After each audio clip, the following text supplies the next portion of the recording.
Welcome to the Powerful Ladies podcast. I'm Kara Duffy, and today's guest is Brittnee Barnes, CEO of the Connection First members-only dating app Vybes. They feature video messages, in-person events, and even have a show on YouTube featuring Vybes community members. Brittnee and I discuss, of course, the frustrations of dating today, leading with connection, even just her story of pivoting into tech and entrepreneurship, the approval process for members in Vybes, as well as how owning this company has changed how she views herself and even how she dates.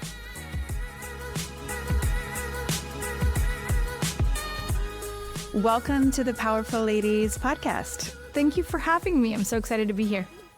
Let's begin by telling everyone your name, where you are in the world, and what it is you're up to. Oh my gosh.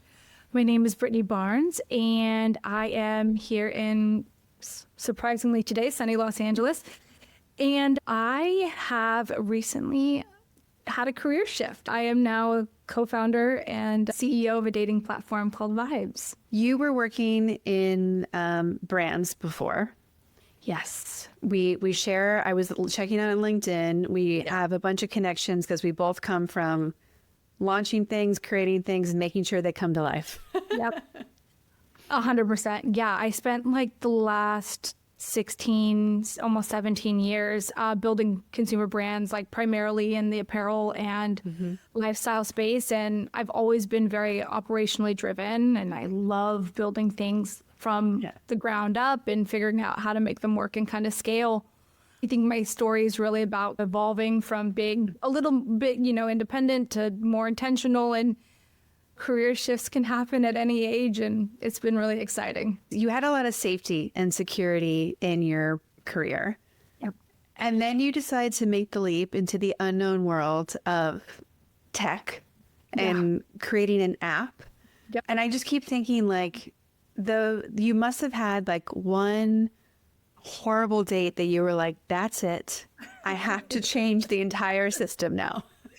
Yeah, I just gave it all up and went on a mission to kind of fix things. I think it stems from, the builder in me for sure, but it came from a mix of both professional experience and personal observation. I was actively dating while building brands, while in my career, and it was just a series of extremely bad date after extremely bad date.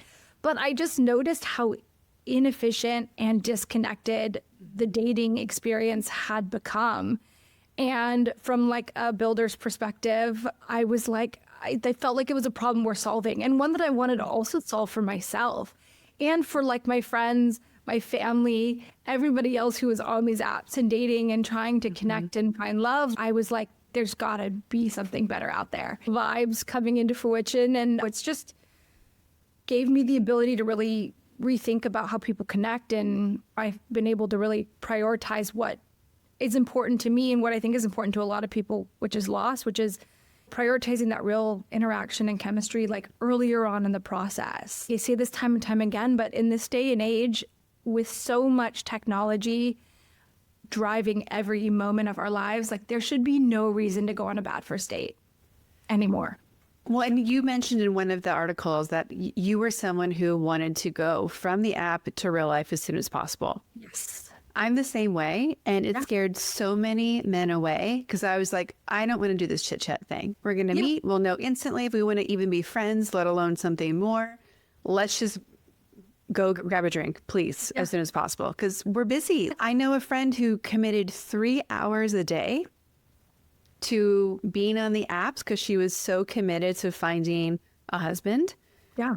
Now she has, so her plan worked for her, but I don't have 3 hours a day.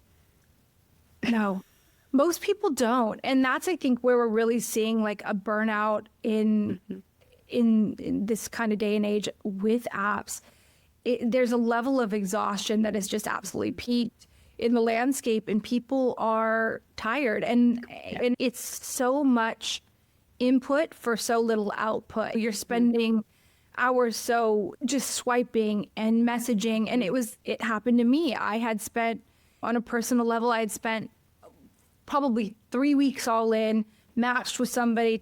You get ready, you spent all this time getting ready, you were in an Uber across town, and it took you like 3 weeks to get there. I sit in front of this person, and in 10 seconds, I know it's not it. And I don't want to be here. And there's just nothing there.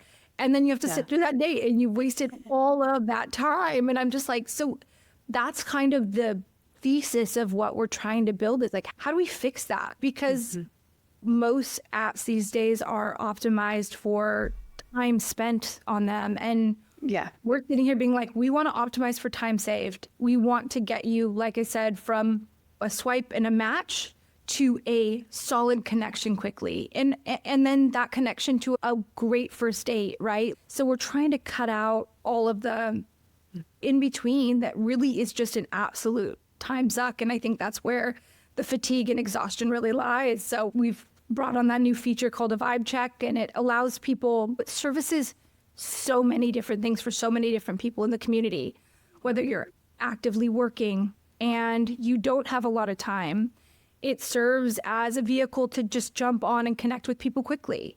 You can, in, like I said, 10, 15, 20 seconds, whether there's a spark there, a little chemistry, connection, all of those things that you can figure out so quickly. And it really saves you so much time. It also provides a sense of security in the dating landscape that I think is also missing. So many people, myself included, I'm sure people that have just been like catfished, and catfished not only by looks, but also by energy. Maybe the funny on text or the banter is good, and then you get in front of them and you're like, what happened? So you can figure all that out. There's just so many, it serves so many wonderful purposes, and people have really been loving it. Well, you'll appreciate that the last 2 dates I went on, because I'm such a direct person and I want to get to meeting in real life as soon as possible. No joke, the last 2 dates I went on were with people who were severely on the spectrum, which no shade to, but it was to the point of not my conversation level. Of course. And what you're talking about is exactly something that could have filtered that for me, because on text, it was like, yep, see you soon. They were like the most communicative I've ever had. They were like, I'm leaving now. I'll see you in 20 minutes. It was like, I was like, this is great. And then I get there and I was like, no. It was, and I laughed at myself. I'm like, how am I approaching this dating situation where that's who's showing up as a yes to me? Like my directness was meeting their directness. Yes, totally. And it's just wild when you like kind of zoom out for a second. Like I had this thought when I was just like on my couch swiping, being like, how am I vetting life partners through like a static image? Like what make that make sense? And you're watching AI and just technology optimize every aspect of our lives.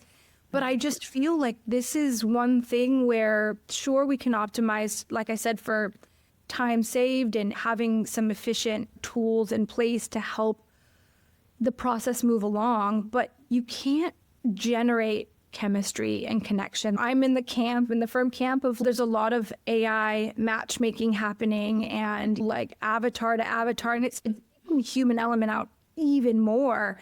And it's like at the end of the day, like I'm the one who has to sit in front of that person, talk to that person, and you could maybe take 1,000 different data points on me and find somebody who is on paper or statistically a good match. But like nothing will replace that feeling. And it's a feeling that you can't even really identify, but it's just an innate gut feeling of like connection, chemistry, spark, butterflies, like whatever it is that you're feeling, curiosity, like those kind of things that generate through face-to-face human connection are what drives us to truly connect. And that is just something that can't be replaced. So we're trying to really break down a lot of the walls to bring that to the forefront so that you can make those decisions a whole lot sooner. Like, how exciting is it to be like, oh, I've talked to this person and I'm excited to go on this first date and talk to them. So it just makes so much sense. To me, at least. So coming back to the launch, like going into this space must have been very intimidating. Oh my God, yeah. How did you actually get it off the ground? What did it look like to have partnership in there and just really start building a team who could help you bring the idea to reality?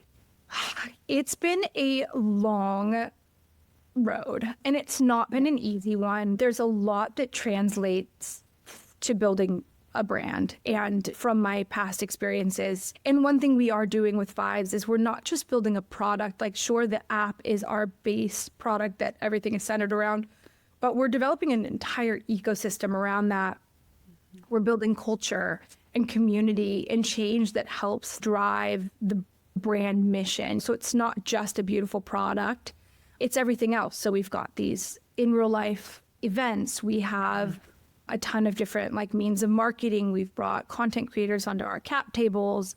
We've invested in an entertainment arm through our reality TV series that we offer to our members. And we're doing so many kind of different things that kind of help create an entire immersive world, because dating just isn't on a product. It touches every single part of your life, your friendships, your family, all of those types of things. So we want something that's just all encompassing. So from building a community and a brand identity, those things were easy.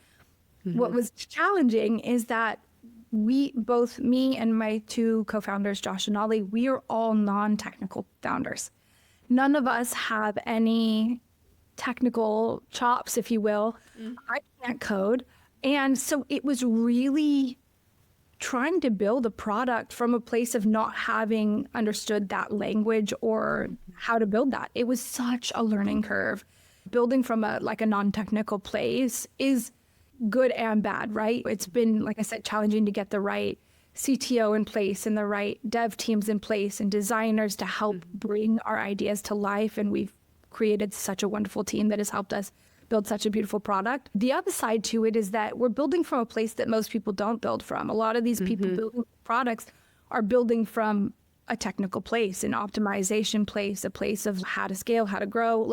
In a way, I'm building from a place of a human. I'm using it. So how do I want it to feel? How do I want to connect with it?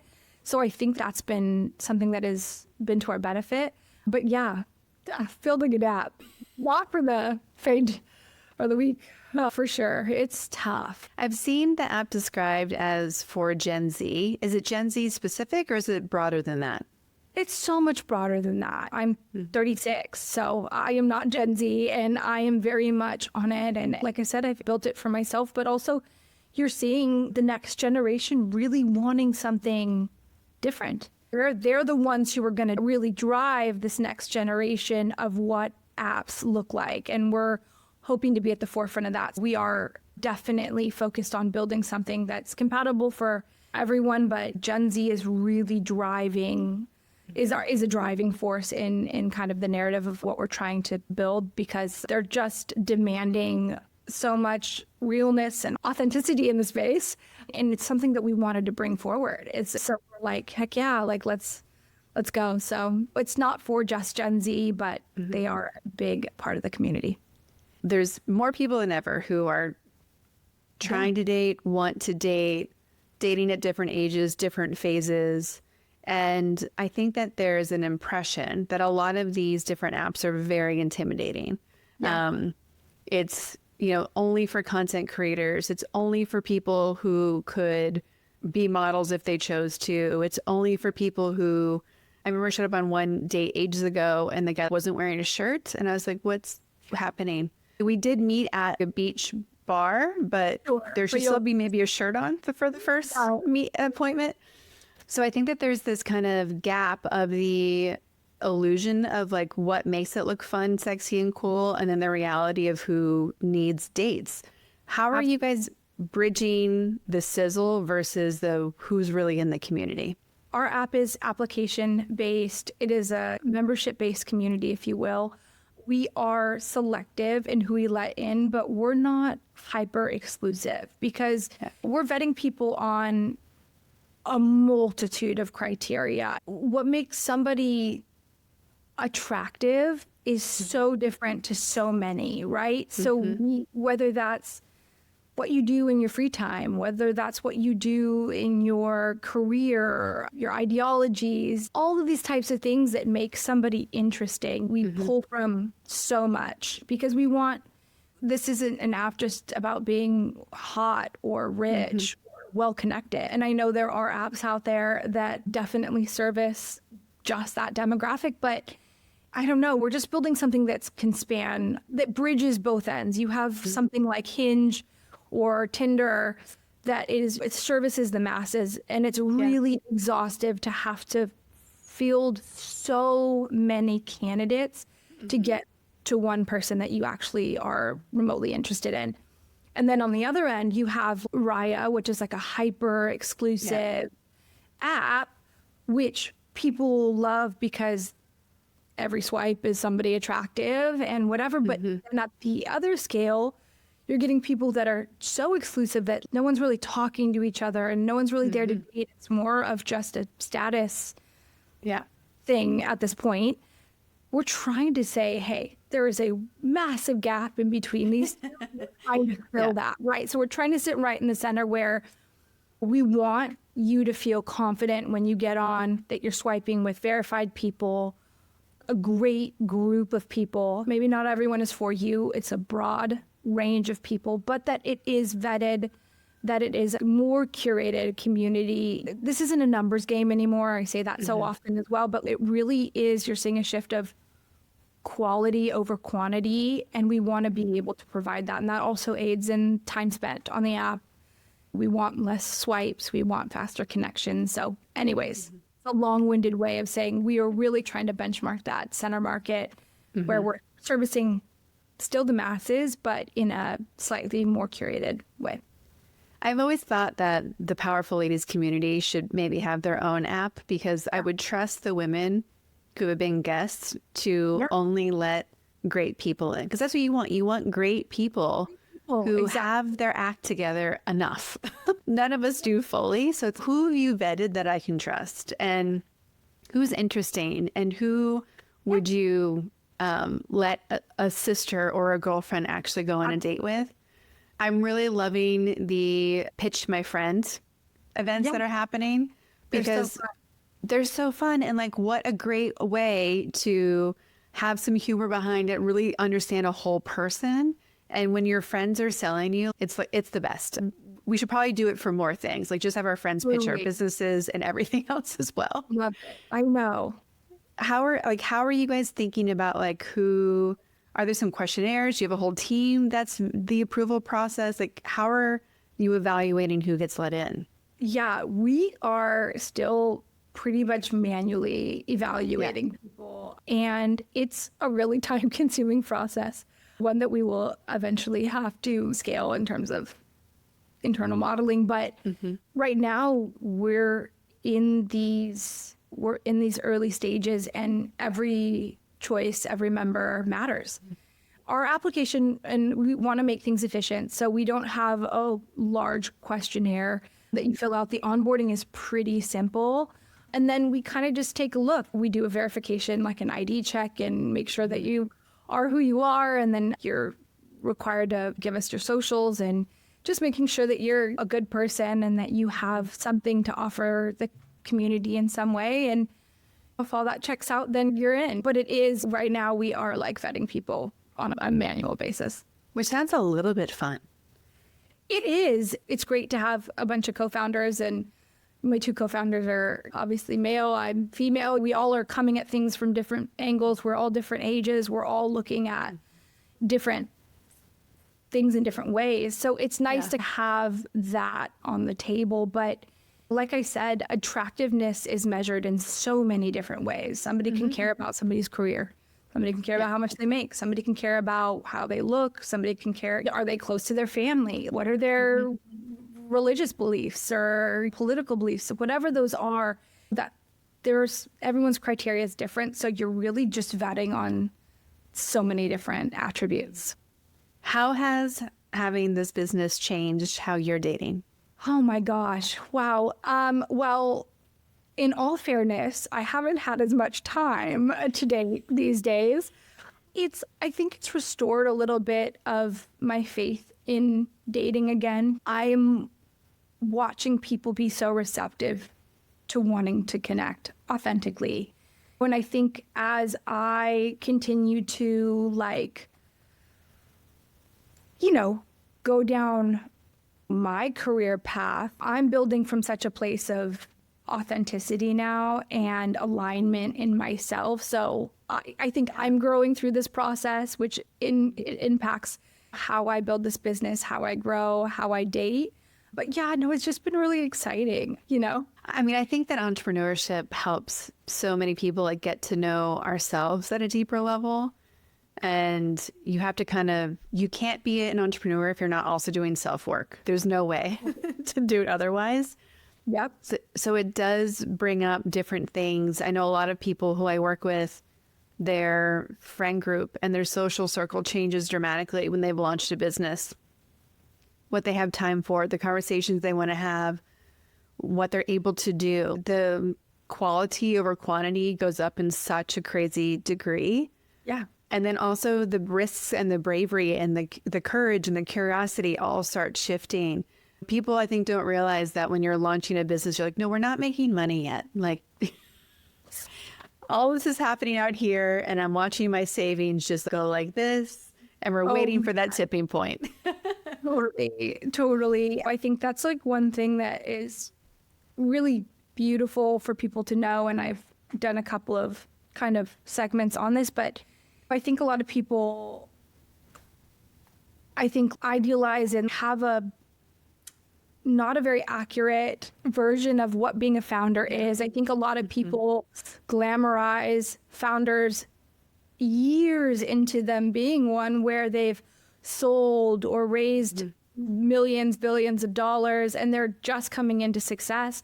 But what really isn't talked about are the however many years of them just bootstrapping, living off of savings, or working 2 jobs, or doing whatever it took. And you're not making money until much later on, like the startup game, and especially this. And it's a very much a long-term play. It is not quick cash grab. It is literally you're building for future funding, equity, long-term growth and scalability. So it is a wildly different ride than I think most people think it is, Yeah, and 97% of all businesses are self-funded.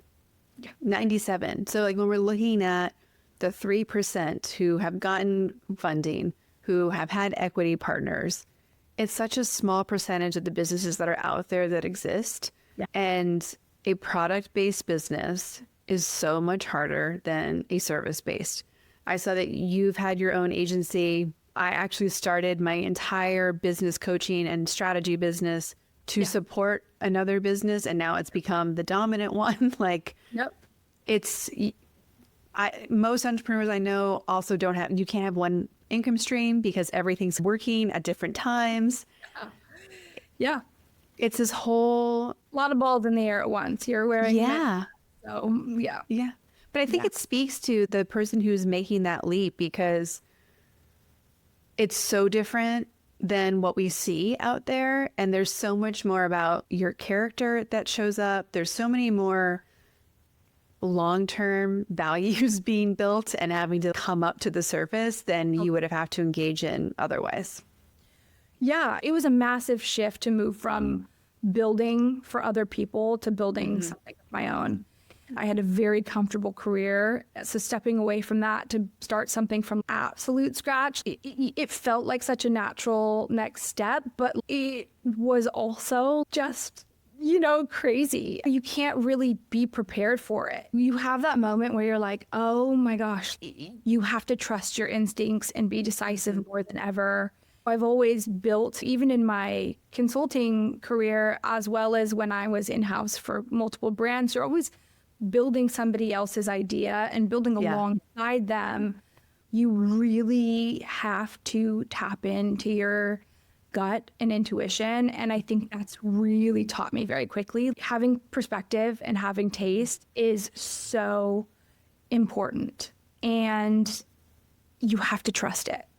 Yeah. Very early on. And not every decision is going to be right. Not every decision is going to, like I said, be correct. But you got to make them and you got to keep moving forward. So it's just been a total shift from operator to founder, and it requires such a different level of confidence and ownership, but it's been exciting. I love so many things about being my own boss and being an entrepreneur. but I do miss getting to play with other people's money and getting to travel on their dime too. Oh man, I miss it. You're watching your savings dwindle, and it's one of those things where it's so funny. I've never felt more fulfilled. Do you know what I'm saying? And like my priorities have shifted. For a long time in my career, I benchmarked success on not so much on alignment and fulfillment, but on financial progress.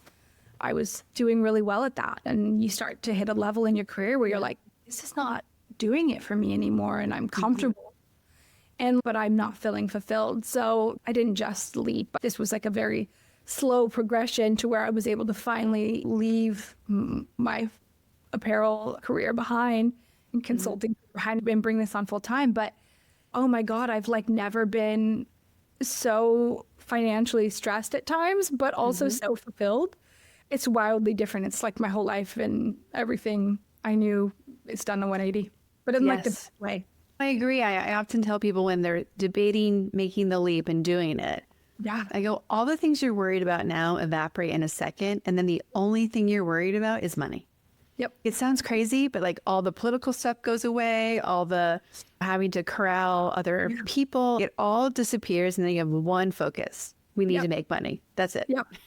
Totally. And it's not even money for myself either. There's so many features I want to integrate and so much marketing I want to do. And you just feel so energized by like the concept and idea. And I just want to make it massive and I want to share it with everyone. That's where it goes. And it's just, that all requires money, so I need to figure out how to fund this really wonderful idea that you believe in. And then part of it has been just really fun to also connect with other people and entrepreneurs and women in the space that are doing things like what you're doing. And it's just been really rewarding to connect. I've gotten the opportunity to connect on that level with so many people that I probably otherwise wouldn't have. So that's also a plus. If you go back to 8-year-old you, would she have imagined that this is your life today? Oh, God, no. 8-year-old me wanted to be an astronaut. This is wildly different. I just feel like if I was looking back, though, I feel like if I was to like give myself some advice, I would want to tell 8-year-old me to trust your instincts earlier. I think that's something that I didn't learn until much later on in life. And I think that I spent a lot of time looking for validation and confirmation before making decisions. And then over time, I realized that like my intuition, anyone's intuition is like one of their most valuable tools. So and success doesn't have to follow a traditional path. So I stopped living on a timeline long ago when I realized life is going to take so many crazy turns. Never at 36 did I think I'd be making an insane pivot career into tech and dating. But here I am. So you kind of got to just like lean into it. There's so much more fun to be had when we throw the plan out the window. Yes. And start to really decide what we actually want and how are we going to make it happen as best we can. Yeah. And I do think that being someone, if I speak for myself, someone who is so good at creating and causing what I want to happen, the dating part has been really frustrating because I can't just make it happen. I can't just drop a plan and be like, hey, and this is what it's going to look like. Yeah. And it's interesting to have to let things go. It's like really... the shift I've been making in my life is going from causing to being a magnet. What do I need to do to be the magnet? And so much of that comes to the alignment you were talking about, the softer things, the just being, like, how do I focus over here as much as possible? Yeah, learned, and being a founder has taught me, it really comes from self-awareness and alignment. And it's not about doing everything or having everything figured out because you're not going to. No. It's just about understanding yourself well enough to make decisions that reflect who you are and what you actually want. But having the confidence to build a life around that. So that's just been really something that I've learned that has been really pivotal for me and helped been a guiding light in how I navigate this. And call life, Yes. When you think of the words powerful and ladies, what do they mean to you? And do their definitions change when they're next to each other? No, I think being powerful, it's a quiet confidence. I used to think confidence needed to be loud. I think it was demanding room. And I really realized through so many things like clarity is calm. It's more important than intensity. And in business and in relationships, it's like it all kind of intertwines, you know? So I think being powerful really goes hand in hand with having self-awareness and confidence.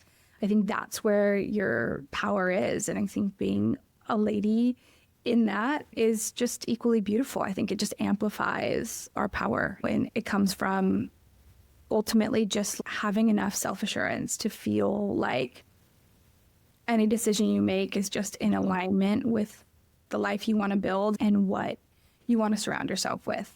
You know, we've talked about how there's so much demands when you're starting something new. What are you doing to take care of yourself? Are there any rituals that you must have every day? Like, how are you balancing the self in the midst of creating other things? Work-life balance is a full-time job in and of itself. At the moment, I'm lucky to try to get 7-8 hours of sleep, but I do try to take care of myself. I work out every morning. I take my supplements. I do try to get outside at some point in the day, whether it's a walk around the block. If you don't make that time for yourself, I found, especially in the morning for me, the day is going to decide how it's going to go for you if you don't do it yourself. And then I'm not the best version of me. I have to be in a good headspace and in a good place health-wise. I spent many years in my early career just working from a place of absolute exhaustion. And I don't like it. Burnout is not something I'm trying to get to these days. I do what I can, but it is so hard, you know, so hard. We've been asking everyone on the podcast, what do you need? How can we help? Whether it's on your to-do list, your manifest list, personal, business, big, small, what is something we can help you with? My God, I love that.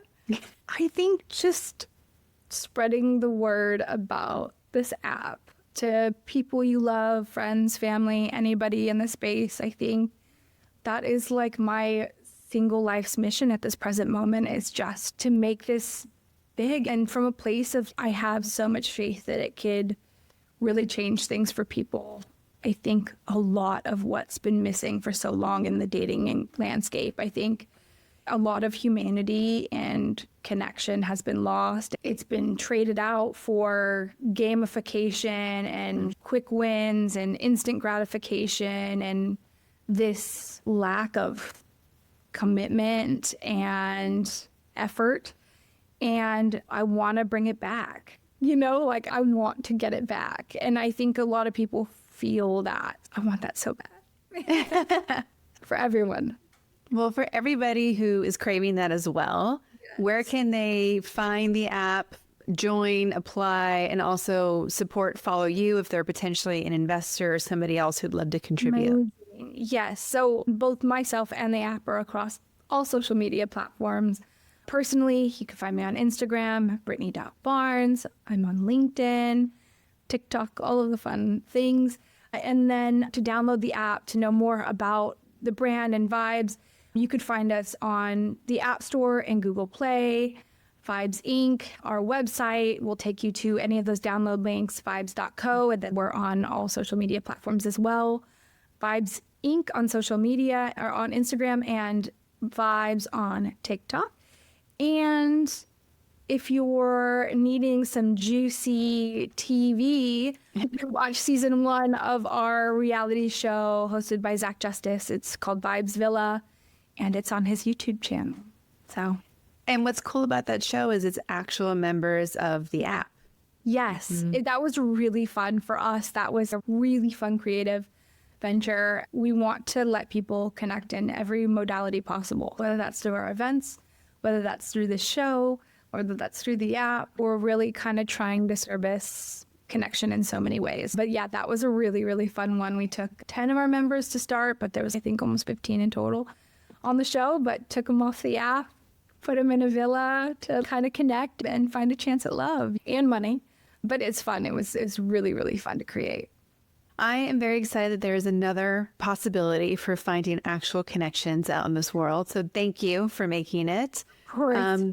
Thank you for being a yes to myself and Powerful Ladies. And really, however we can help, whatever you need. I can't wait to see how this goes for you and just to keep following your own journey as well, too. Thank you. This has been a wonderful conversation. Thank you so much for having me on.